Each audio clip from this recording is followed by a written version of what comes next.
Ang mabuting balita ng Panginoon ayon kay San Mateo.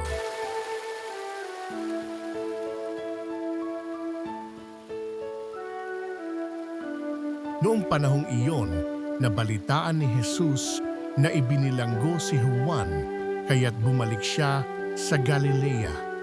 Ngunit hindi na siya sa Nazaret na nirahan, kundi sa Capernaum. Ang bayang ito'y nasa baybayin ng lawa ng Galilea, sa mga hangganan ng Zabulon at Neftali.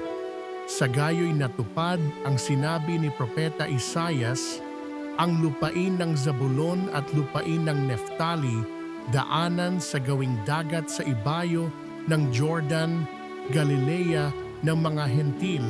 Itong bayang nag-apuhap sa gitna ng kadiliman sa wakas ay nakakita ng maningning niyang ilaw.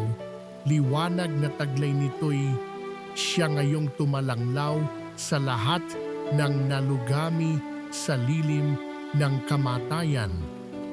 Magmula noon ay nangaral na si Jesus.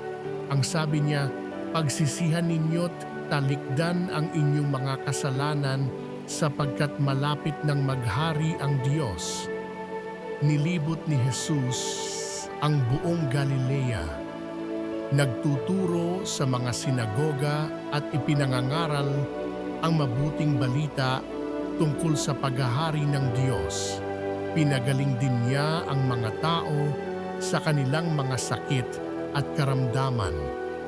Siya'y nabantog sa buong Syria, kaya't dinadala sa kanya ang lahat ng may sakit at mga pinahihirapan ng iba't ibang karamdaman, mga inaalihan ng mga demonyo, mga himatayin, mga paralitiko.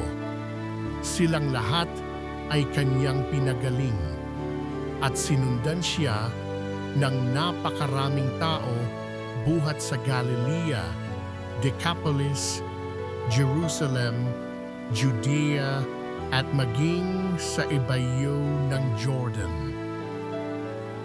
Ang mabuting balita ng Panginoon